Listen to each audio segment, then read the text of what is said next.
Insidious, The Red Door, the fifth installment of the Insidious franchise, which in my opinion has continued to raise the bar for horror for the last 13 years. I'm going to be giving my honest thoughts and opinions on the film, so this is a major spoiler warning. And as always, please consider subscribing to our new YouTube channel that we're launching called The Horror Exchange. Links down below. Insidious Parts 1 and 2 were my favourites due to them taking place in the modern day and following the Lambert family, who I felt I connected with the most in comparison to the prequel characters in chapters 3 and 4. But as part of the finale, I was pleased to see Insidious return to its original storyline and characters, with the time period picking up 9 years after the conclusion of chapter 2, where Josh is possessed by the old hag Parker Crane and Dalton rescuing him. Something that I really appreciated in the writing was how easily the movie brought you back up to speed with the timeline of the first two films. The title screen shows the original crayon drawings that 9-year-old Dalton drew when he first started venturing into the further. Then the opening scene is of the whole family at the funeral of Josh's mother, and then there's also a little Easter egg sprinkled in, such as Dalton playing on the piano his mother's original composition, which Renee wrote at the family piano during the first jump scare of the very first movie, where the demon is in the baby's room. On a more somber note, for myself, I was really disappointed at the realisation that Josh and Renee's marriage couldn't stand the trials they endured during the first two films. That moment at the end of chapter 2 where Josh comes home from the further and hugs his children, but Renee is very standoffish because she's not sure if it's Josh or the old hag. Well, this clearly foreshadowed their separation all of these years later, which was confirmed immediately at the funeral before Josh and Renee leave the service in separate cars. The Lambert family really haven't had it easy. They're terrorised by entities from the further, then 9 years later their struggles don't seem to have eased much. Insidious The Red Door interestingly focuses on the father-son relationship between Dalton and Josh. Remember at the end of chapter 2 when Josh and Dalton were hypnotised by Carl to have their memories of the further removed? Well, understandably, it didn't work out that way for them. Josh has a veil of haziness over him which causes him to grow distant from Renee, resulting in the separation. And Dalton has always felt like people are hiding what happened to him during his coma, with any questions that he has immediately shut down. The emphasis on the father-son dynamic is a welcoming differentiator to many other horror films which almost always focus on a mother-child relationship. But 9 years into the future, Dalton is now 18 and off to college to study art, where he stumbles upon his suppressed ability to astral project again. In all honesty, I really didn't like the college setting. I appreciate that Leigh Whannell, the writer, tried something different here, but the setting of a college when you're surrounded by people is not very isolating, and it definitely didn't hit the right spot for me. It wasn't terrible by any means, but you're always going to be up against it when trying to make a loud, obnoxious college environment seem threatening. To expand on this, I felt the character Chris, who was Dalton's roommate, was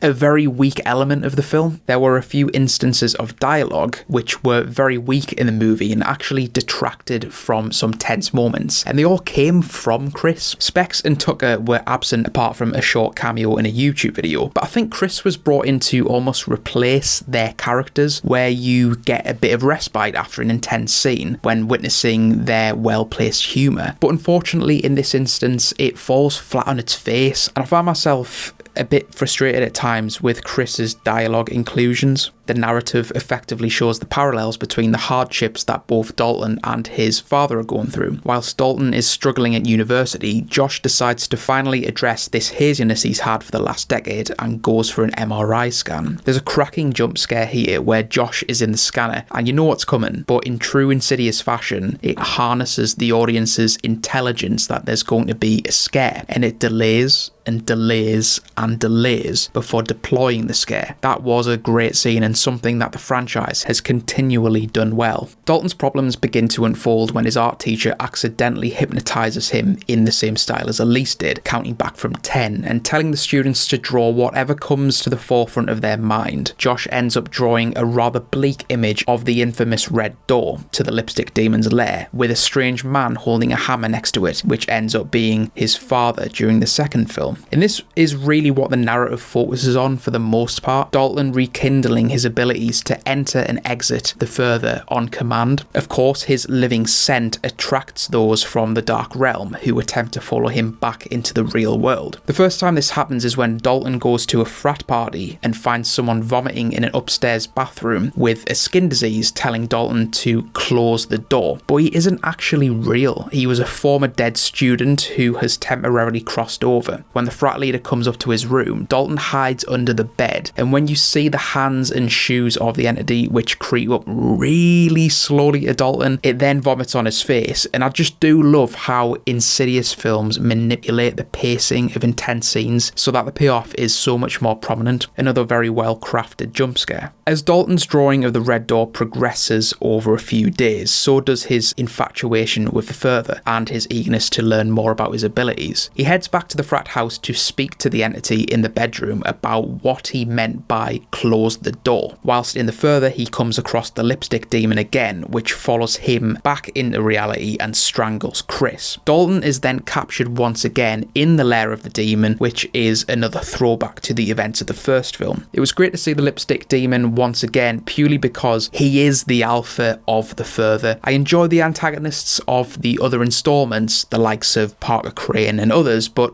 let's face it, he is the best antagonist of the series. Running parallel to this, Josh is exercising his blurred mind with memory games suggested by the Doctor. After a strange man launches himself through the window at Josh, he finds a photo box from someone called Benjamin, who turns out to be his father through archival research at the local library. But he was diagnosed as a schizophrenic before killing himself. However, the words astral projection were also on his death document, suggesting that just like Josh, he was possessed by something that latched onto him in the Further, but he ultimately perished. It was really cool that we got some clarification over where Josh and Dalton's gift was inherited from, and it was revealed that Benjamin left his wife a message saying, "This ends with me," showing the motive for ending his own life to protect his family, but unfortunately it didn't pan out that way. During the finale, Josh goes back to the demon's lair to rescue Dalton. Once outside the Red Door, Josh holds it shut whilst Dalton runs back to his body. I thought he was sacrificing himself for a moment when he says, just like his father, "This ends with me." But Dalton helps him out and scrubs out the drawing of the door, which effectively seals the lair shut. And these traumatics are what rekindle the relationship between Dalton and Josh. For almost a decade, they've felt like they are worlds apart and have nothing in common. But above all, they're more connected than anybody. I really did enjoy the conclusion of the film. It appears like Josh and Renee are taking their first steps to potentially making up, now that she understands the reason Josh has been distant all the years. But there's no obvious signs that they will get back together, only that Renee has invited him over for dinner one night. As Josh is leaving, we get a great send-off from Elise as well, who has been the only character to transcend all 5 installments in the series. She utters the words, "Keep a steady stride," which are infamously said to Josh in the first film as she's advising him on what to expect as he enters the Further. And best of all, there's no final, last-minute, shoehorn, cheap, awful jump scare, like most directors include. Or go on, one more scare for the road. Thankfully not in this case, and we do get a peaceful rounding off to the story. And that's probably my overarching feeling about Insidious the Red Door. It doesn't have anywhere near the same fear factor as some of the others, but as a storytelling exercise and tying up of loose ends in the 13-year narrative, it's a really, really good definitive chapter to an epic contemporary horror franchise. It's well worth a watch if you're already 4 films deep at this point. Those are my thoughts and opinions of the film. Let me know down in the comments if you agree or disagree with any of my points, and as always, I've been your host Hugh from Unleash the Ghouls. Don't forget to sub to the Horror Exchange, and I'll see you next time for another honest review.